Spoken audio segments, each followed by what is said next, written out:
اس سرزمین پہ تو رومنز کی حکومت نہیں تھی. ان کا زیادہ تر واسطہ جو ہے وہ پرشینز کے ساتھ پڑتا تھا, اور وہ بھی لوٹ مار کی حد تک تھا. قبضہ نہیں تھا پرشینز کا بھی عرب کی سرزمین کے اوپر. یہ انڈیپینڈنٹ تھے, قبائلی تھے. ظاہر ہے ان کو کس طریقے سے وہ اپنے انڈر کر سکتے تھے. جس طرح اب افغانستان کے اوپر آگے کوئی حکومت کرے تو وہ اپنے بیڑا غرق کرے گا نا. وہ آپس میں ایک دوسرے کے ساتھ کٹھے نہیں ہیں, اور باہر کی حکومت کو کیا انہوں نے قبول کرنا ہے.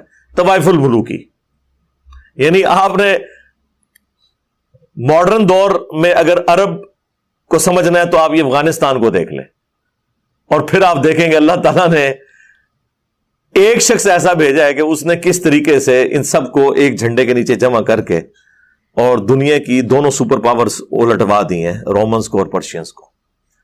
تو یہ بہت غیر معمولی کام ہوا ہے.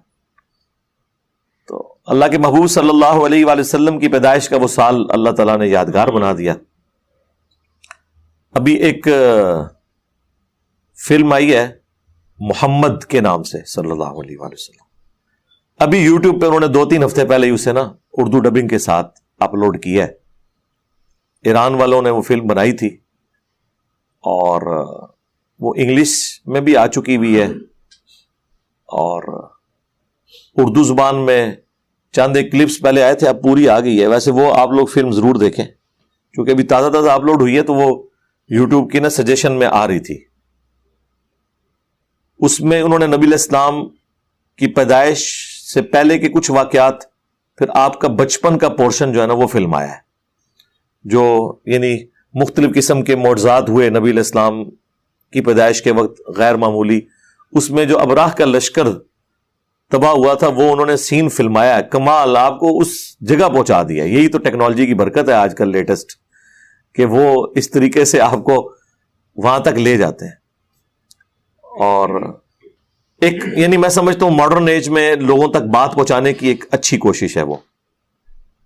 جب بھی کوئی اس طرح کی کوئی ویڈیو, کوئی ڈاکومنٹری آتی ہے تو میں کوشش کرتا ہوں اسے ایک دفعہ ضرور اپنے پلیٹ فارم سے ڈسکس کروں. اور اس کی ریزن یہ ہوتی ہے کہ ہمارے نوجوانوں کی اکثریت تو ہالی ووڈ یا بالی ووڈ کی فلمیں یا سٹیج ڈرامے دیکھ کے رات کو سوتی ہے. تو ایک دن یہ بھی ایفرٹ پٹ کر کے اس کو بھی ذرا دیکھ لے, کم از کم اسلام کا تو تعارف اسے ہو. بڑے صحیح طریقے سے انہوں نے ان تمام واقعات کو فلمایا ہے, اور پھر آپ کو یہ بھی پتا چلے گا کہ کس سرزمین کے اندر, کس طرح کے لوگوں کے اندر اللہ تعالیٰ نے اپنے پیغمبر صلی اللہ علیہ وآلہ وسلم کو مبعوث کر کے اور کتنا غیر معمولی انقلاب برپا کیا.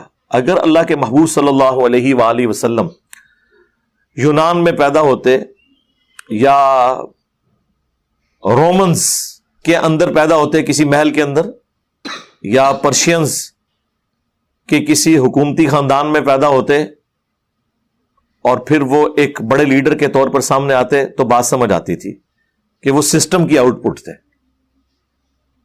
لیکن عرب کے وہ گنوار لوگ جو پانی پینے اور پلانے کے اوپر کئی سال تک جنگ لڑے اور خاندانوں کے خاندان قتل ہو جائیں, اس طرح کے گنوار لوگوں میں, اور ان پڑھ امی, انہیں امی کہا جاتا تھا, جاہل, نہ کسی پیغمبر سے واقف, نہ کسی شریعت سے واقف. ابراہیم علیہ السلام کو بھی اپنے جد امجد کے طور پر وہ جانتے تھے, پیغمبر کے طور پر نہیں, کیونکہ ظاہر حضرت ابراہیم ہی ان کے پرکھ تھے نا, آباء و اجداد. یعنی حضرت ابراہیم علیہ السلام نے آ کے شہر مکہ آباد کیا تھا. جس طرح یہاں پہ بھی ہمارے وہ ایک ایکس پرائم منسٹر صاحب کہتے تھے میں عبد القادر جیلانی کی اولاد میں سے ہوں, تو بس وہ اولاد ہونے کے اعتبار سے ہی لوگ اپنے آپ کو منسوب کر رہے تھے, باقی وہ حضرت ابراہیم علیہ السلام کے دین پہ نہیں چل رہے تھے. اکا دکا لوگ ہوں گے موحدین, باقی تو میجورٹی جو ہے وہ بت پرستی میں انوالو تھی. خانہ کعبہ کا طواف کرتے تھے, ظاہر ہے وہ نسل در نسل چل رہا تھا طواف کعبہ, حج بھی ہوتا تھا, لیکن اسی خانہ کعبہ کے اندر انہوں نے 360 بت رکھے ہوئے تھے. اچھا, اللہ کے نام سے بھی واقف تھے. یہاں پہ سب کانٹیننٹ مشہور ہے کہ جی وہ اللہ کو نہیں مانتے تھے. جناب اللہ کو مانتے تھے, وہ اللہ کو نہ مانتے ہوتے تو رسول اللہ صلی اللہ علیہ وآلہ وسلم کے والد محترم کا نام عبداللہ ہوتا رضی اللہ تعالیٰ عنہ علیہ السلام, اور کسی حد تک بعض لوگوں میں توحید بھی تھی. عبداللہ نام اس لیے رکھا ہے نا, اللہ کا کانسیپٹ تھا. ہاں وہ یہ کہتے تھے اللہ کے ساتھ یہ چھوٹے چھوٹے دیوتا بھی ہیں, سب آرڈینیٹس ہیں اس کے, چھوٹے آلیہ ہیں. وہ بڑا آلیہ ہے, یہ چھوٹے آلیہ ہیں. تو بھگوان دینا بھیا. کون سا والا ہے؟ یہ 20 کا, یہ 50 کا, یہ 100 اور یہ 500. فرق کا ہے یہ 20 والا اور یہ 500 والا نا. سائز کا فرق ہے بس, باقی سیم ٹو سیم. تو یہ 20 والا بھی ٹھیک ہے کام کرتا ہے نا. لاکھ 15 دے, ہیں 15. بھگوان ہمارا ریموٹ کنٹرول چوری ہو گیا ہے, وہ دلوائی دیجیے نا, ہم گھر جانا چاہتے ہیں.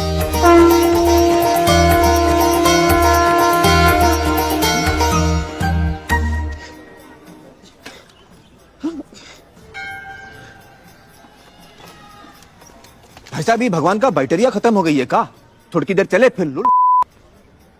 کیا مطلب؟ مطلب نیا بیٹری لگا دو, کدھر لگتا ہے لگاؤ. ارے بھیا اس میں بیٹری نہیں پڑتی. تو کام کاہے نہیں کر رہا ہے؟ مینوفیکچرنگ ڈیفیکٹ ہے کا. ارے کوئی ڈیفیکٹو پیس نہیں بناتے بھائی ہم. یہ بھگوان کو آپ بنایا؟ جی ہاں, اپنے ان ہاتھوں سے. آپ بھگوان کو بنایا کہ بھگوان آپ کو؟ بھیا بھگوان نے ہم سب کو بنایا ہے, ہم نے تو صرف ان کی مورتیاں بنائی ہیں. کاہے بنا ہوا تو وہ کی مورت؟ تاکہ ہم ان کی پوجا کر سکیں, اپنے سکھ دکھ کی باتیں کر سکیں. کرے بھیتر ٹرانسمیٹر فٹ ہے کا, بھگوان تک بات پہنچت کیسے ہے؟ ارے بھگوان کو کسی ٹرانسمیٹر کی ضرورت نہیں پڑتی, وہ ڈائریکٹلی سن لیتا ہے. ارے بھگوان کو کسی ٹرانسمیٹر کی ضرورت نہیں پڑتی, وہ ڈائریکٹلی سن لیتا ہے. ارے بھگوان کو کسی ٹرانسمیٹر کی ضرورت نہیں پڑتی, وہ ڈائریکٹلی سن لیتا ہے. ڈائریکٹلی سنت ہے تو پھر یہ مورت کی کیا ضرورت ہے؟ ارے کیا کروں اس کا یار, دھندا بند کروائے گا کیا؟ اسی لیے صحیح مسلم شریف میں ان کی جو تلبیہ کے الفاظ آئے ہیں, لبیک اللہم لبیک, تو وہ بولتے تھے لیکن ساتھ بولتے تھے کہ تیرا کوئی شریک نہیں سوائے اس کے کہ جس کو تو نے اپنا شریک بنایا ہوا ہے اور اس کا مالک بھی تو ہے. وہی گل جڑی ایتھے کردے نے بزرگوں نے بھی شریک اللہ ہی ہے جی. ہاں اللہ کے علاوہ کوئی مدد نہیں کر سکتا جب تک کہ اللہ کسی کو طاقت نہ دے دے. اللہ جب طاقت دے دے اور پھر بندہ کہے کہ یہ مدد نہیں کر سکتا تو پھر وہ بندہ جاہل کہلاتا ہے. ہر چیز کا خالق و مالک اللہ ہے, مدد اصل میں اللہ ہی کرتا ہے. پر ہم جو کہتے ہیں نا کہ فلاں مدد کرتا ہے, فلاں کرتا ہے, جیسے نبی کرتے ہیں, فرشتے کرتے ہیں, علی کرتے ہیں, یہ ہم کہتے ہیں. بس اوقات لوگ نا الجھن پیدا کرتے, نہیں یہ شرک ہو جائے گا. میں نے کہا فرق یہ ہے کہ جب آپ کسی کو مددگار کہہ رہے ہیں, کیا خدا سمجھ کے کہہ رہے ہیں؟ کہا جی نہیں. تو میں نے کہا پھر شرک کاہے کا؟ الجھن یہ پیدا کی جاتی ہے, نہیں جی وہ بندے, وہ افراد, وہ ہستیاں, وہ بزرگ جو قبروں میں تشریف لے گئے ان سے مدد کیوں مانگتے ہیں؟ یہ آپ کا شوق بھی شیخ محقق نے پورا کر دیا ہے. وہ فرماتے ہیں, سوال اٹھایا کہ اللہ کا ولی جب تک زندہ ہوتا ہے تب تک مدد کرتا ہے یا پھر قبر میں چل کے بھی وہ کر سکتا ہے؟ آپ نے جو جواب دیا ذرا حوصلے والا بندہ سنیں. آپ فرماتے ہیں ولی جب تک زندہ رہتا ہے وہ تب بھی مدد کرتا ہے, جب قبر میں چلا جائے اللہ کی عطا سے تب بھی کرتا ہے, لیکن دنیا میں رہ کے وہ مدد تھوڑی کرتا ہے, قبر میں جا کے زیادہ کرتا ہے. سرکار تواڈے وڈے بھی یہی کہندے سن کہ لات عزا منات کے پیچھے بھی اللہ ہی ہے. سب سے بڑا جھوٹ اس سب کانٹیننٹ میں یہ بولا گیا کہ مشرکین عرب اللہ کو نہیں مانتے تھے, لہٰذا قرآن کی جتنی توحید ہے وہ ان لوگوں کے بارے میں جو اللہ کو نہ مانے یا جو بت پرستی کریں, کیونکہ انہوں نے اپنی قبر پرستی چمکانی تھی, توحید سے انہوں نے آنکھیں بند کرنی تھی, شیطان نے انہیں یہ پٹی پڑھا دی. اس سے بڑا کیا جھوٹ ہوگا؟ قرآن میں درجنوں جگہ یہ ٹاپک ڈسکس ہوا ہے. سورۃ المومنون میں تو بڑی شان سے آیا ہے کہ ان سے پوچھو کہ زمین و آسمان کا مالک کون ہے, یہ کہیں گے اللہ. ان سے پوچھو کون جو ہے وہ مردہ زمین کو زندہ کرتا ہے, یہ کہیں گے اللہ. کتنے سوالات پوچھے گئے ہیں. تو اینڈ پہ اللہ تعالیٰ فرماتے ہیں اگر یہ سب کچھ تم مانتے ہو کہ اللہ کرتا ہے, پھر کہاں اوندا منہ گرتے ہو, اللہ کے ساتھ اور ہستیوں کو کیوں شریک کرتے ہو؟ تو جھگڑا وہاں پہ بھی شریک کرنے کا تھا, اور وہ بھی یہی کہتے تھے پیچھے اللہ ہی ہے. ہاں ایک آپ ڈفرنس کہہ سکتے ہیں تھا, جس طرح میں کہتا ہوں چشتی رسول اللہ اور اشرفی رسول اللہ والے فتوے سے اس لیے بچ گئے آپ لوگوں کے فتوے سے, میرے سے تو نہیں بچیں گے, کہ انہوں نے اپنے آپ کو امتی نبی نہیں کہا, صرف کلمہ پڑھایا. اور کہا میں کیا ہوں, ایک کمینہ غلام ہوں. واقعی کمینے ہی نکلے ہیں, کمینہ غلام ہوں. اینڈ پہ یہ کر دیا. غلامت کا دیانی دجال سے غلطی ہوئی کہ اس نے اپنے آپ کو امتی نبی کہہ لیا. مشرکین عرب سے یہ غلطی ہوئی کہ انہوں نے کہا یہ چھوٹے آلہہ ہیں, چھوٹے خدا ہیں, اور ان کا مالک بھی اللہ ہی ہے, لیکن خدا کا لفظ بول دیا آلہہ. انہوں نے ان چھوٹے آلہہ سے بھی بڑا درجہ دیا ہوا ہے اپنے ان بابوں کو جو مر چکے ہوئے قبروں میں پڑے ہوئے, لیکن ان کو آلہہ نہیں کہتے. یہ کہتے نہیں جی اللہ نے بندہ ہی لینا, جی پیچھے تو اللہ ہی ہے. یہ جو بندہ کہہ کے نا, یہ اسی طریقے سے ہے جس طرح وہ بزرگ کہہ کے اپنے بابوں کو بچاتے ہیں اور امتی نبی کہنے والے کفر کے فتوے کی زد میں آ جاتے ہیں. یہ جو ہیں وہ دیکھیں کیسی اینالوجی, کتنے گیا دماغ میرا, کہتے ہیں پتہ نہیں کتنے کتنے دماغ جاتا ہے. دماغ اس لیے جاتا ہے میرے بھائی کہ ہم نے اس فیلڈ میں ایفرٹ پٹ کی ہے میرے بھائی, اپنا نبی کا درد ہے ہمارے سینے میں, اس لیے تو ہم جو ہے وہ ببانگے دھول کی نعرہ لگاتے ہیں میرے نبی سا ہے ہی کوئی نہیں, تیرے بابے تے شے ہی کوئی نہیں. تو آپ بھی رسول اللہ کے لیے حمیت رکھیں صلی اللہ علیہ وآلہ وسلم, تو آپ کے اندر بھی یہ حکمت آ جائے گی کہ یہ باتیں کہاں سے ایکسپلور ہو رہی ہیں. یہ عرب کی اس سرزمین کے اندر جہاں اس طرح کا سسٹم ہو, ایک شخص پیدا ہو اور وہ بھی 40 سال تک اس کی زندگی ایک ڈائنامک لائف ہو, کوئی کسی پادری کی صحبت نہیں, کسی مذہبی پرسنالٹی کی صحبت نہیں, کسی فلاسفر کی صحبت نہیں, کسی شاعر کی صحبت نہیں. بخاری مسلم میں آیا کہ میں بچپن میں چند دراہم کے اگینسٹ مکہ کے لوگوں کی بھیڑ بکریاں چرایا کرتا تھا. نبی علیہ السلام یہ کرتے تھے. اور ظاہر اس زمانے میں مکے کے سردار ہونے کا مطلب یہ نہیں ہے کہ کوئی بلینئر ہوگا, وہ ایک آنری پوسٹ ہوتی تھی, باقی محنت تو سب کو کرنی پڑتی تھی. پیسہ بنو امیہ کے پاس تھا.